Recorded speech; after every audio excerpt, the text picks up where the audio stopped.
In this video, I'll focus on circular motion. Circular motion can be horizontal and it can be vertical in its path. Okay, the objects along the circular path can also possess a uniform speed or a uniform velocity, and in some other cases the speed or the velocity can be non-uniform. If it is non-uniform, then the object will possess an acceleration along the circular path. In that case, we will have the tangential acceleration, which is the acceleration along the circular path, and then the centripetal acceleration, which is the acceleration towards the center of the circular path. If the circular path is horizontal, that is in case of a pendulum bulb which is attached to a ceiling that looks like this. This is the length of the string, and then this is the path.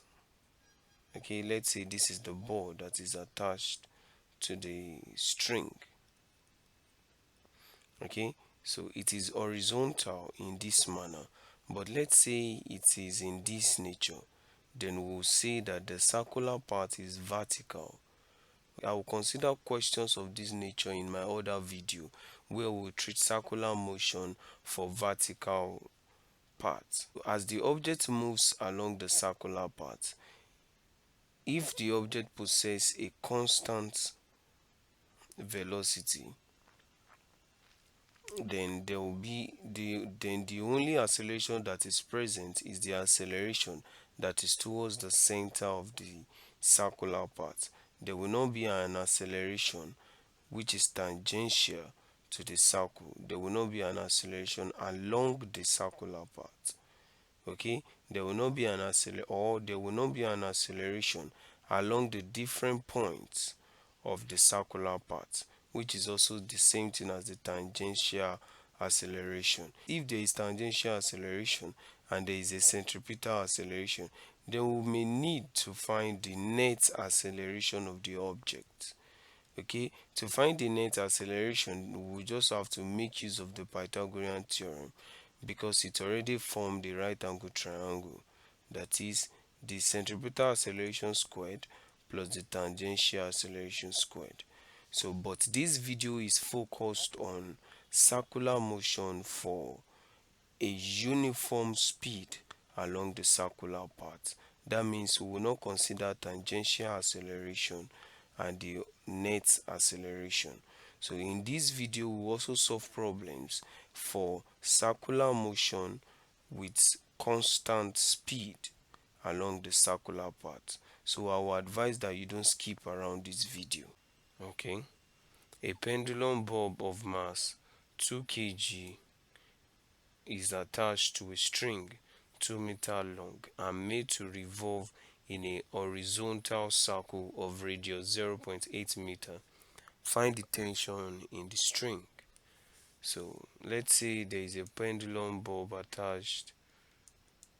Okay, let's say that's a ceiling, and then this is the string. The length of the string is 2 meters. Okay, let me write that as L.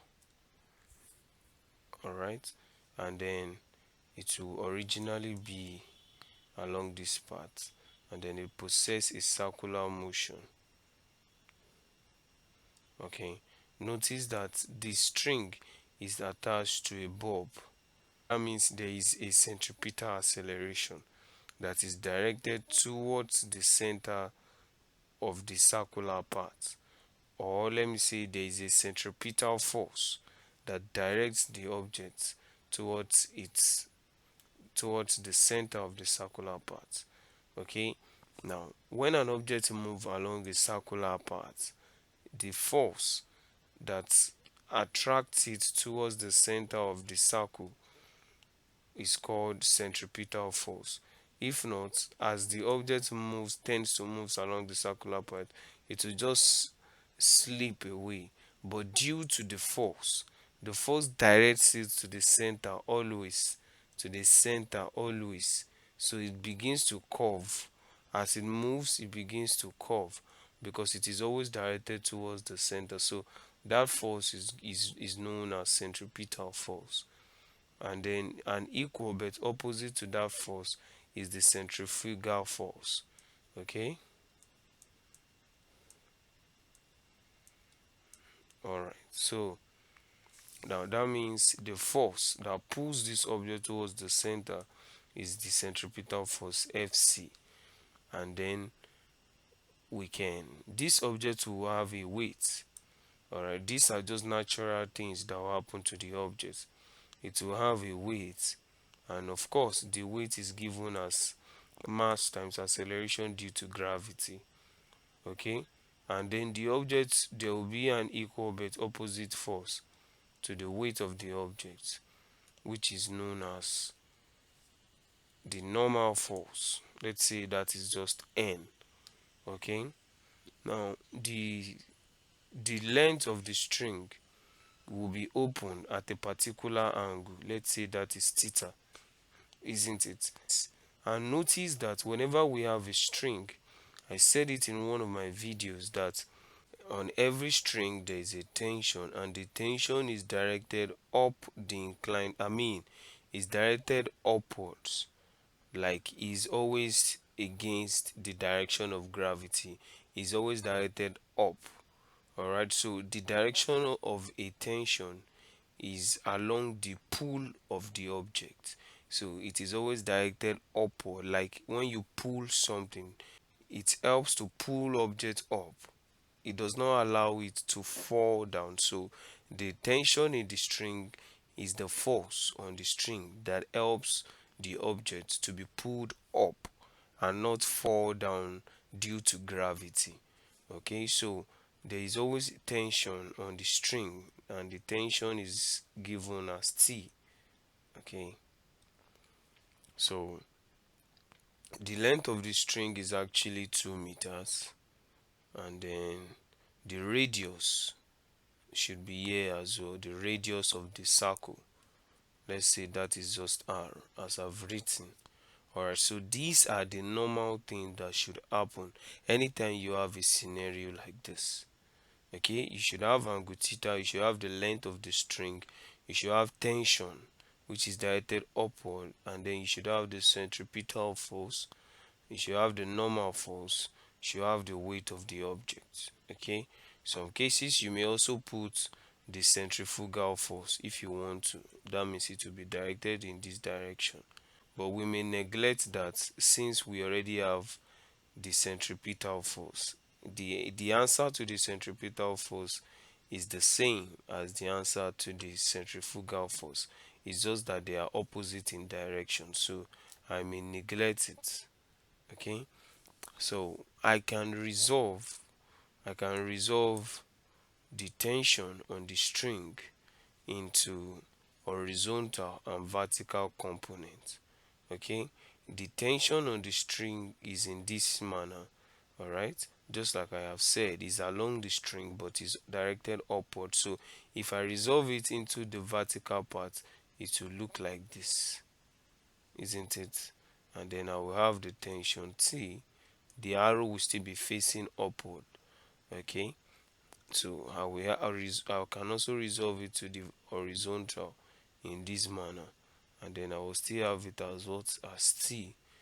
Okay, so that means I can say that since they are now parallel to each other, I can say tension T is equal to the centripetal force. No, let me the symbol for the let me represent the symbol for the horizontal component of the tension. Let me represent it as Tx.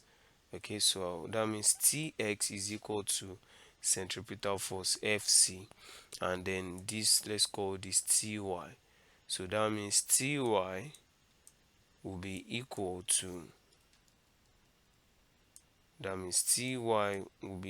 to, the normal force. Okay, but don't forget that the normal force is the same thing as the weight of the object. The normal force is equal but opposite to the weight of the object, so I can just have it as weight. All right, so I'll have it as mg, which is the weight of the object. Okay, so Tx, notice that this is just what I have. If I want to find Tx now, I have this as the tension, Okay, and then there is an angle theta right here. There is an angle theta right here. Okay, the ty, which I drew right here, I can also represent this as ty, because they are parallel to each other. And then I can represent this as tx, okay, the horizontal component. Okay, so I can have the arrow for this right here. So that's how it is. It's a vector. Okay, actually I can just say that tx is equal to, you know, notice that as there is angle theta right here, there will also be an angle theta right here. Alternate angles are equal. Okay, they are alternate angles. Any angle that looks like this, they are alternate. If there is theta here, there should be theta here. Okay, so even if I have another one, there will also be theta right here. If I have another one, there will be theta right here. If I have another, so they are alternate angles. Okay, so if I resolve this to the horizontal, then I should have t sine theta. So that's what I want to show you right here.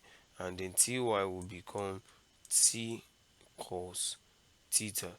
Okay, I explained some of these things in one of my videos where I solved some word problems on vector. You can also check it up here at from the suggested icon. Okay, so let's see what will happen from the angle theta right here.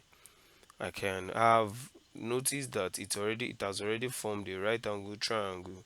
So we can say that the sine of angle theta from SOHCAHTOA, okay, from SOHCAHTOA, the sine of angle theta is equal to the opposite, and the opposite in this case is tx. The opposite to angle theta is tx upon, no, it's tx, of course, upon the hypotenuse. Since we are making use of so means sine is equal to opposite upon the hypotenuse. The hypotenuse is t.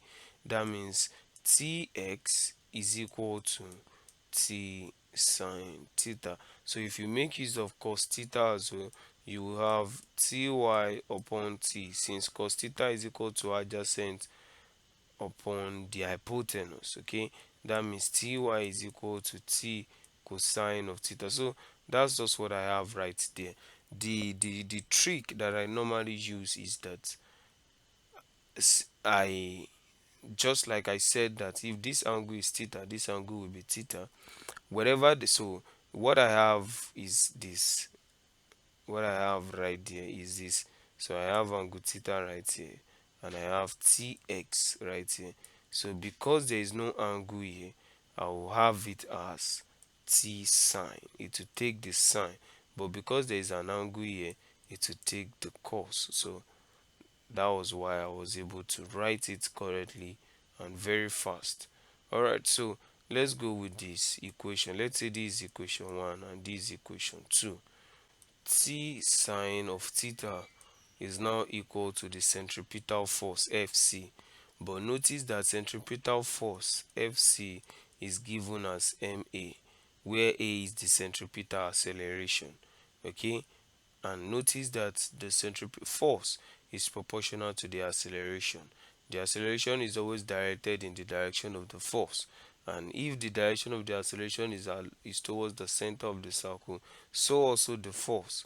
And the centripetal acceleration is given as v squared upon r, so the force is mv squared upon r. So this is equation 1.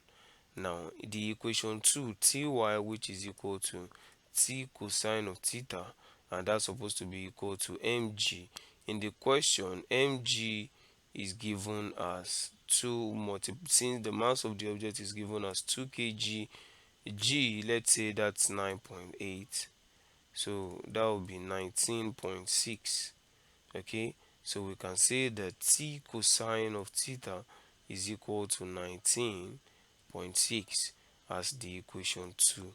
So since the question is to find the tension, then I can make t the subject of the formula from equation 2, so that I will have 19.6 divided by cos theta. I would have used equation 1, but because the velocity is not given and then theta is not given, so there are two unknown in equation 1, and then the tension is not given. You see, there are three unknown, but for equation 2 there are two unknown, theta and tension. So I would rather use equation 2, which will be faster.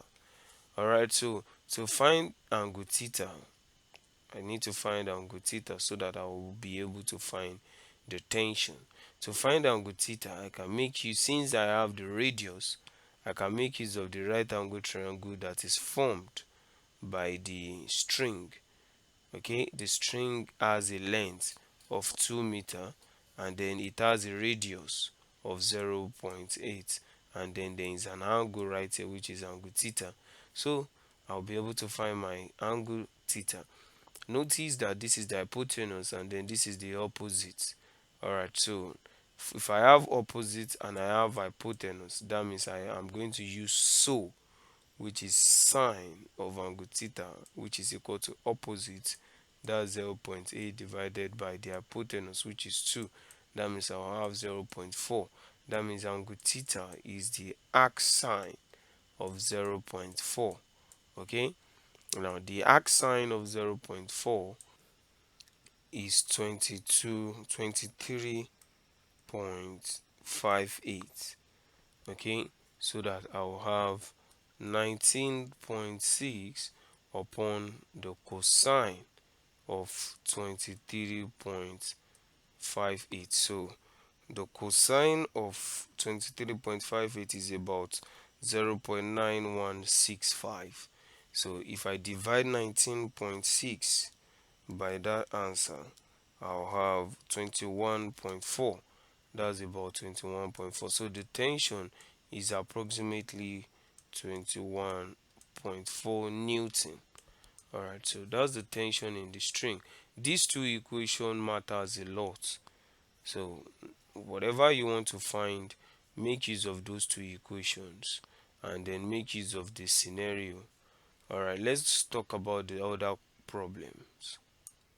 A force F is required to keep a 5 kg mass moving around a circle of radius 3.5 meter at a speed of 7 meter per second. What is the speed of the force if tripled? Okay, this question is basically about the relationship between the force that is applied on a body on a circular path and the speed of the object. Okay, so the first thing to do is to find the amount of the force that is first of all applied on the object. Okay, now to find the force is given as mv squared upon r. Questions like this is about relationship. That means the force on the object is proportional to the square of the velocity from this formula. Okay, so we can say that to find the force that is first of all applied, we can say F1 is equal to the mass of the object V1 squared upon the radius. Alright, so the mass of the object is given as 5 kg, and then the velocity that is first of all applied is 7 squared upon the radius of the object, which is 3.5 meters. Okay, 7 squared is 49, and then 49 multiplied by 5 is supposed to be 245. So if we divide that by 3.5, that's supposed to be 70. All right, that means we will have 70 Newton, okay, as the F1. So it means that if 70 Newton produces if 70 Newton force is proportional. Okay, before I do that, the implication of this formula is that we will have something of this nature. F1 will be equal to V squared, or will be equal to V squared, and then F2 will also have V2 squared. So this is supposed to be V1 squared. If they were to be inversely proportional to each other. Let's say the the velocity is inversely, let's say it's the radius, we'll have it as something of this nature. That means f1 will be equal to 1 upon r1, and then f2 will be equal to this, then r2 will be up here. So for inversely proportional, but if they are proportional, then it will be directly as this. The first force that is applied is 70 newton, and then is actually equal to the first speed that is applied, which is 7 squared, upon the other force that is applied. We don't know yet, let's say f1, but the question says what is the speed if the force is now tripled. That means f2 is actually equal to the is actually equal to 3 times f1. So we just need to write 3 multiplied by 70 instead of having f1 right here. So I'll have 3 multiplied by 70, okay, upon the speed of the object. The speed will be still be v2, and then I'll have squared right here. So I can divide 70, can divide 70, and then 7 square is actually 49, so that I will have something of this nature. 1 over 3 will be equal to 49 upon v2 squared, okay.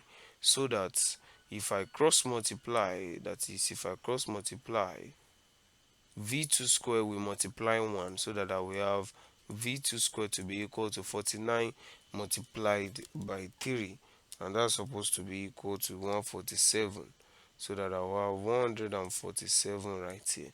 So to find v2, I just need to find the square root of both sides.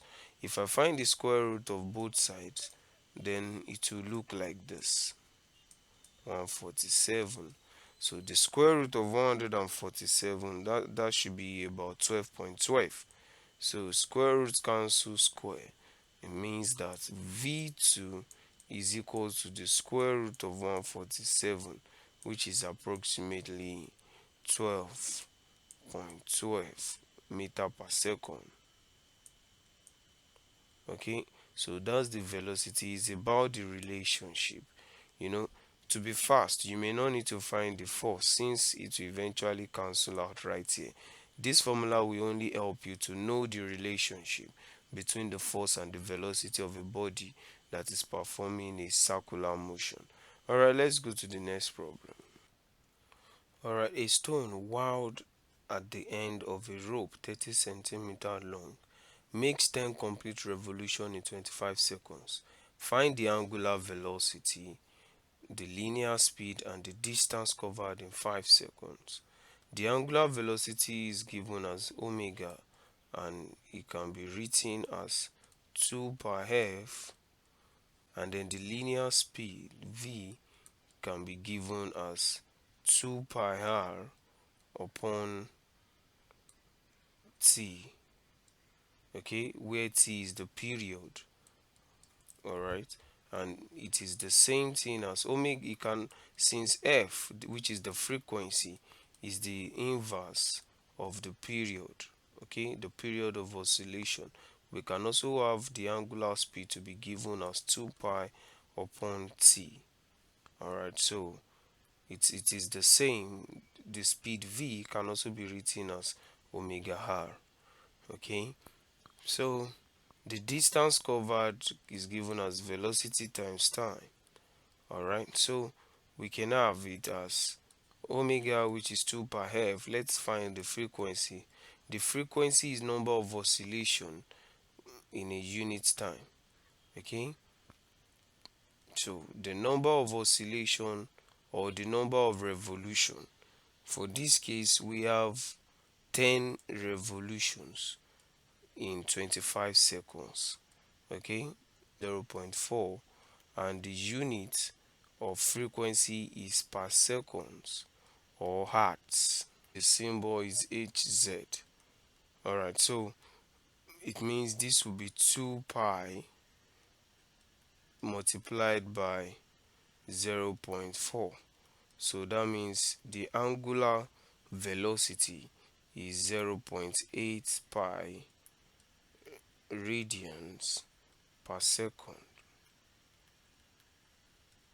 Okay, and then to find the linear speed v is given as omega r, that is 0.8 pi multiplied by the radius. The radius is given as the length of the rope. Reason being that if, for instance, let's say the object that is being rotated in this manner has a length L, okay?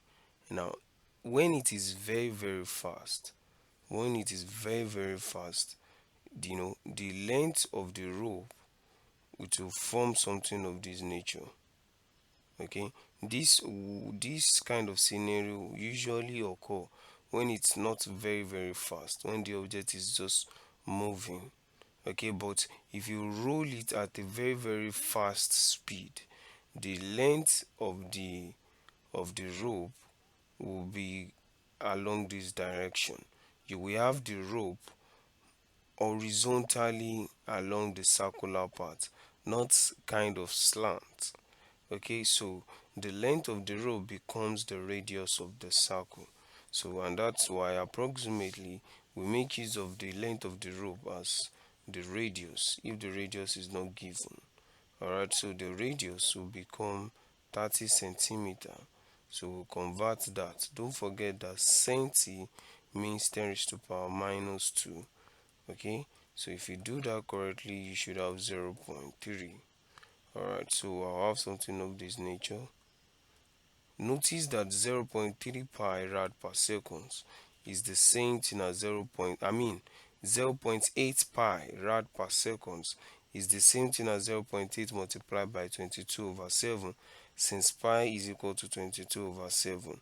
So if you multiply that, you should have 4 over 5 pi, which is the same thing as 2.51 rad per second. Okay, so if I multiply 2.5, since 0.8 pi is the same thing as 2.5, then I can multiply it with 0.3. So 2.5 multiplied by 0.3, that's supposed to be 0.75. Alright, so the velocity is equal to 0.75 meter per second. Okay, now to find the distance covered, I just need to multiply the velocity by the time taken. Okay, so I'll have something of this nature. The distance is the velocity multiplied by the time, which is given as 5 seconds. So 0.75 multiplied by 5 seconds, that's supposed to be 3.77 approximately in meters. How much centripetal force is needed to keep a 4 Newton iron ball moving in a horizontal circle of radius 5 meter at a velocity of 15 meter per second? The centripetal force is given by mv squared upon r. Okay, the velocity is given and the radius is given, but this is the weight of the object.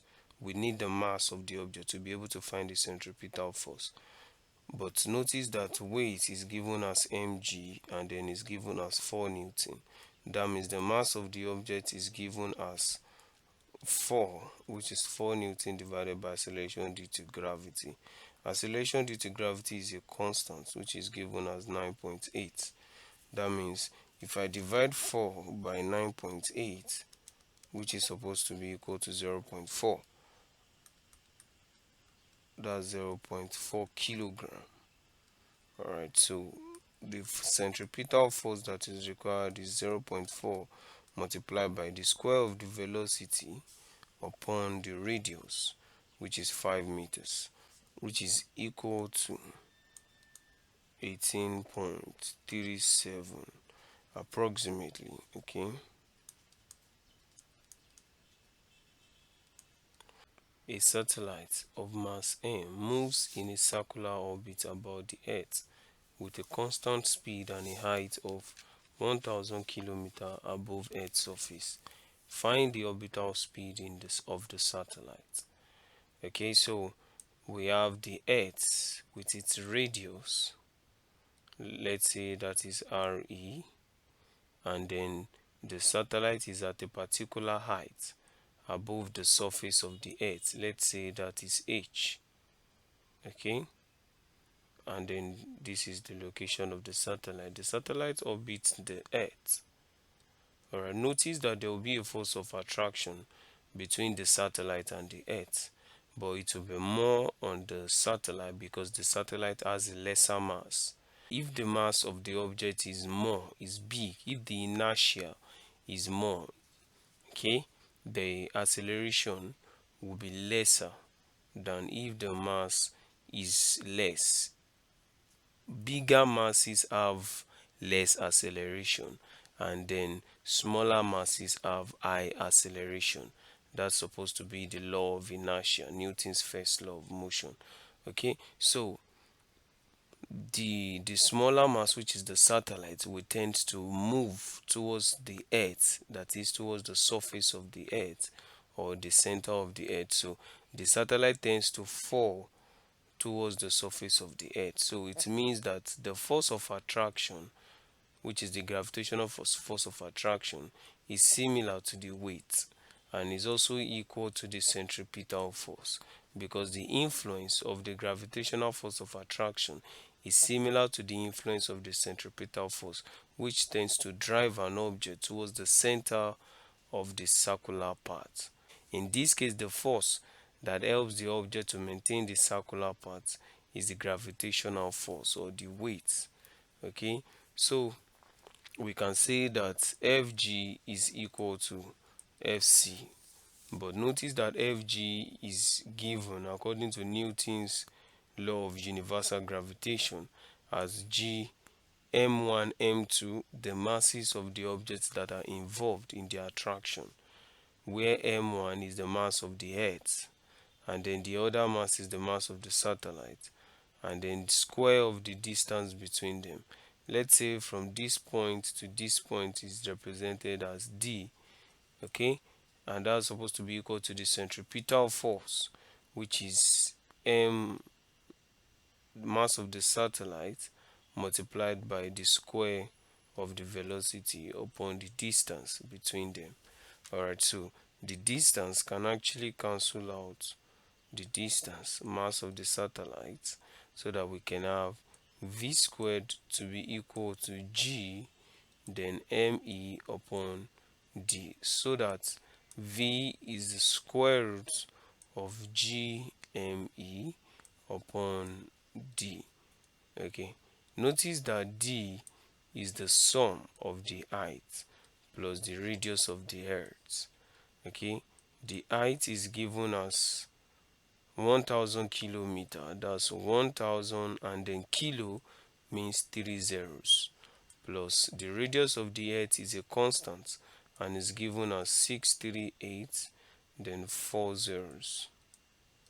Alright, so if you add these two together, you should have 738 and then 4 zeros, okay, in meters, so that the velocity is equal to the square root of g. Notice that g is a constant and is given as 6.67 exponential minus 11 multiplied by the mass of the Earth is also a constant and is given in the question as 598 exponential 24, okay, upon the distance between them, which is 738 and then 4 zeros. Alright, so if we press this correctly on your calculator, you should have 735.16.59 approximately meter per second. Alright, so that's how it is done. That's how to find the orbital speed. A satellite orbits the Earth in a circle of radius 8,000 km. At that distance from the Earth, g is equal to 6.2 meter per second squared. The velocity of the satellite is what? Just like the other problem, we have the satellite and then we have the Earth. Then the satellite orbits the Earth. There is a radius and there is a height. But the difference between this question and the other question is that there is a different value for acceleration due to gravity that we must be very careful of. Okay, now notice that the gravitational force is equal to the centripetal force, but it is also equal to the weight of the object. I would like to consider these two because there is acceleration due to gravity in the weight, so that I will have Fg equals to W, and notice that W is actually equal to mg. Okay, so I just want to really make use of this g. Alright, so the gravitational force of attraction can also be noticed that it is also equal to the centripetal force. So I'll consider this formula right here. So that means mg, notice that that is supposed to be the mass of the satellite, because it is the mass of the satellite that will fall towards the center of the earth. Okay, and this is also mv squared upon the distance. Okay, so m can cancel m, that is the mass of the satellite, can cancel on both sides, so that g will be equal to v squared upon d. That means v is squared. If I cross multiply, v squared is the product of g and d. That means v is the square root of gd. Okay, where d is the distance between the satellite and the earth. Okay, so the distance, to find d now, the distance between the satellite and the earth is given as the radius of the earth, re, plus the height. Notice that the radius of the earth is a constant and is given by 63800 or 6400, as the case may be.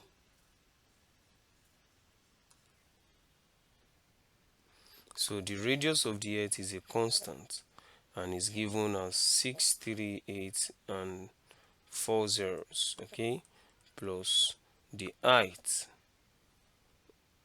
of the location of the satellite, which is 8,000 kilometer. Notice that kilo means 3 zeros, and then we have meter, 1438 and then 4 zeros, meters. So the velocity or the speed is the root of g, which is supposed to be 6.2 multiplied by 1438 and the 4 zeros. So if you multiply that together and then you find the square root, okay,